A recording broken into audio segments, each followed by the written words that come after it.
Lo que usted tiene que creer es lo que dice la palabra de Dios. Y yo no se lo digo para asustar a nadie, se lo digo para darle la esperanza verdadera. No tenemos que ir al infierno, no tenemos que pagar en la eternidad, porque Cristo lo hizo todo. Él pagó por nuestros pecados, porque había dos personas.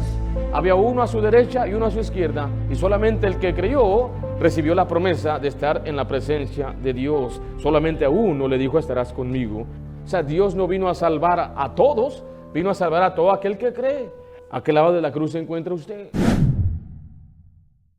Las primeras frases de Jesús pronunciadas durante la hora del día eran de las 9 de la mañana a 12 de la tarde y revelan un enfoque externo. Estas tres frases son dirigidas a los demás, o sea, a otras personas. El sufrimiento todavía no llegaba hacia él, él aún estaba pensando en otros. Cuando él piensa hacia los demás y cuando él habla de sí mismo. En primer lugar, vemos la frase: Padre, perdónalos porque no saben lo que hacen. Dice Lucas 3:23-34 así. Y Jesús decía: Padre, perdónalos porque no saben lo que hacen. Y repartiendo sus vestidos echaron suerte. Esto es, a quienes atormentaban, tanto a judíos como a romanos, él pronunció estas palabras: perdónalos porque no saben lo que hacen. Y Jesús está cumpliendo aquí una profecía, una promesa del siervo sufriente, lo cual lo encontramos en Isaías 53:12. Dice la Biblia: por tanto, yo le daré parte con los grandes y con los fuertes repartirá despojos. Recuerde, es lo que hicieron con él, por cuanto derramó su vida hasta la muerte y fue contado con los pecadores, habiendo él llevado el pecado de muchos. Note esta última frase: y orado por los transgresores. Él estaba orando, pidiendo, intercediendo por aquellos que lo estaban matando y por los judíos que lo entregaron. El alma de Jesús no había ningún resentimiento. Qué misericordia infinita nos muestra Jesús de amor y perdón en el momento más oscuro de su vida. Los hombres habían hablado mal de él, lo habían vituperado, lo habían malacusado, y no solamente eso, sino que le negaron, lo crucificaron, lo avergonzaron, y aún pronuncia estas palabras de perdón. Note que dice: no saben lo que hacen. O sea, que no estaban conscientes al alcance total de su maldad. No lo reconocían a él como el verdadero Mesías. Dice la Biblia que ellos, sin saber, cumplieron al condenarle, cumplieron las escrituras al condenarle. Pero quiero que vea 1 Corintios 2:8, por favor. Dice la Biblia: la que ninguno de los príncipes de ese siglo conoció, porque si lo hubieran conocido, nunca habrían crucificado al Señor de gloria. Aquí el príncipe de este siglo se refiere a aquellos que estaban en eminencia, en poder. Quizás podemos aún incluir a los principales de la religión judía. Ellos no entendían ni sabían a quién estaban crucificando. A veces la gente, hoy yo escucho en estos tiempos, se burla muchas veces de Jesús. Y sí nos debe dar coraje y celo por Dios, pero a la vez me compadezco por ellos, porque ellos no saben lo que hacen. La oración de Cristo en este momento es una expresión infinita de compasión y gracia divina. Quiero que vayan en su Biblia, Juan 3, versículo 18, y vean que aunque él oró por la gente, esto no significa que ellos recibieron un perdón de pecados. No malentienda esto como diciendo: bueno, Jesús pidió por ellos, por lo tanto ellos fueron perdonados y salvos. Yo creo lo que Jesús pidió, y más bien lo que el Padre les perdonó, era otro tipo de ira en ese mismo momento, porque rápidamente el Señor podía llamar una legión de ángeles y deshacerlos y destrozarlos, pero él se mantuvo en la cruz y él no se bajó de la cruz. Pero dice la Biblia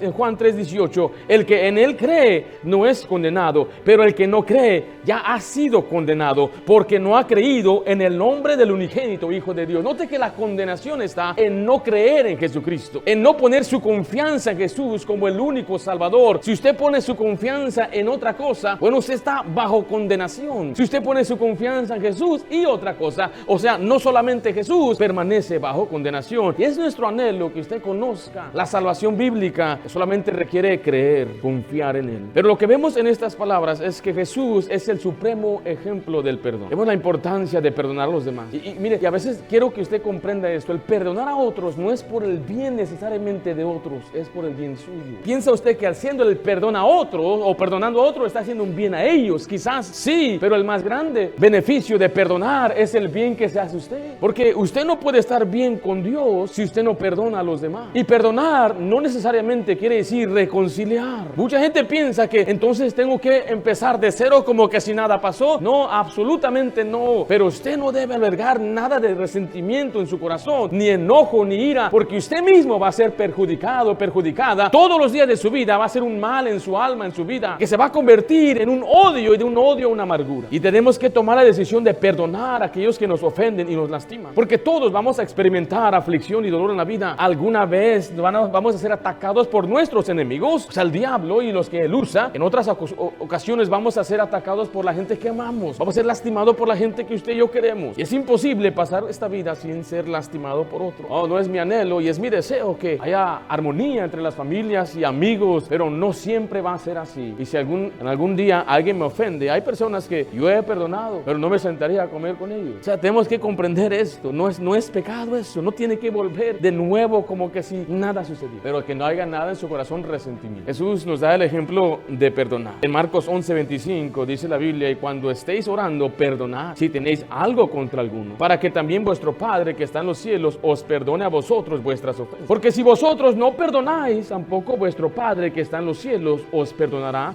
vuestras ofensas. Por otro lado, hay otro tipo de ofensa que debemos perdonar: los maltratos de nuestros hijos, o las malas palabras, o las ofensas entre cónyuges, que a veces es por nuestra soberbia, nuestro orgullo. Perdonar es renunciar al derecho a lastimar a otro, es renunciar al derecho a vengarse por lo que le hicieron, y más bien tenemos que ser buenos. En Efesios 4:32 dice: antes sed benignos unos con otros, misericordiosos, perdonándoos unos a otros, como Dios también os perdonó a vosotros en Cristo. Vimos las primeras frases que dijo Jesús era: Padre, perdónalos porque no saben lo que hacen, y nos enseña a nosotros su ternura, pero a la vez podemos ver nosotros si hay gracia en nuestra vida para perdonar a los demás. Eso es de una persona perdonadora. Alguien dijo: un matrimonio feliz y sólido está compuesta de dos buenos perdonadores. Si no perdonamos cosas pequeñas, se pueden hacer grandes y grandes y grandes, y va a ser muy difícil después perdonar. Pero si hay pecados después que se cometen en esa ira que son irreparables. Por eso quiero animarle que usted analice su corazón, que no haya amargura en su vida, y perdone. La segunda frase es: de cierto te digo, hoy estarás conmigo en el paraíso. En Lucas 23:43 dice: y les dijo: de cierto te digo que hoy estarás conmigo en el paraíso. Aquí Jesús está recompensando la fe con la promesa de que aquel mismo día estará con él en el paraíso. Hay quienes han cambiado, que les dijo: te digo hoy que estarás conmigo en el paraíso. Pero es muy obvio que el paraíso es el cielo. El paraíso mismo, la Biblia le llama el tercer cielo, la morada de Dios. En 2 Corintios 12:2 y el versículo 4 nos dejan saber eso. Y yo conozco un hombre en Cristo que hace 14 años, sin el cuerpo no lo sé, si fuera del cuerpo no lo sé, Dios lo sabe, fue arrebatado hasta el tercer cielo, que fue arrebatado al paraíso, donde oyó palabras inefables que no les es dado al hombre expresar. Pero el paraíso es el cielo. La Biblia describe al cielo un lugar con árboles. O sea, usted y yo a veces pensamos que el cielo es un lugar de nubes, no sé, o qué se imagina usted, un lugar blanco, nada más blanco sin fin, es lo que a veces nos imaginamos. Pero cuando Dios hizo el Edén, lo hizo de un reflejo, una imagen del cielo, un paraíso. Y es por eso que la Biblia dice aquí que el tercer cielo es el paraíso. Significa que hay un segundo cielo y hay un primer cielo. Y la Biblia lo describe: el primer cielo donde las aves vuelan, el segundo cielo es donde están las estrellas y el sol, todo el espacio, y el tercer cielo ya es a donde está la morada de Dios. Y dice la Biblia que cuando aquel hombre moría, le dijo: acuérdate de mí cuando vengas en tu reino. Estaba hablando del reino de Jesús sobre la tierra, cuando él iba a resucitar a los muertos para que estuvieran reinando con él. Le estaba diciendo en esencia: resucítame, yo quiero ir contigo, yo quiero estar en tu reino. Note que le decía Señor, creyó en él, y es por eso que le dio esta promesa: hoy estarás conmigo. Qué presteza. Conmigo, le dijo, qué tremenda compañía. Y le dijo: el paraíso, qué dicha. Esta historia aquí, tan breve que vamos a cubrirla, nos declara que la salvación es independiente de cualquier obra o sacramento. Este hombre no pudo ni ser bautizado, ni pudo bautizar de una cena del Señor. No hubo una misa, no asistió a nada de ello, pero aún recibió una salvación. De hecho, profesó su fe abiertamente, presencia de una multitud hostil, y entre los escarnios y las burlas de los gobernantes y los soldados, él fue salvo sin ningún rito formal. ¿Y escucharon eso? Esa es la gente, viene a enseñar que tiene que pasar por un proceso de ritos. No. Y además es evidente que la salvación es evidente de buenas obras, porque él no tuvo que orar, él no tuvo que trabajar, él no tuvo que mostrar evidencias de salvación, él no tuvo que mostrar que anduvo en caminos de justicia ni andar haciendo buenas obras. Eso nos declara que la salvación es independiente pendiente también de hacer algo bueno, y también nos explica que no existe el sueño del alma. Enseguida vamos a ver un pasaje, pero en ese mismo día estará en la presencia de Dios. Hay muchos pasajes que nos enseñan: Enoc caminó con Dios y Dios se lo llevó. Elías fue directamente a la presencia de Dios. Pablo dijo: estar ausente en el cuerpo es estar presente en el Señor. Cuando dice la Biblia dormir, habla del cuerpo que físico que duerme, pero el alma sigue consciente. Eso nos evidencia tampoco que no existe un lugar para purgar. No hay purgatorio. Este hombre fue un malhechor,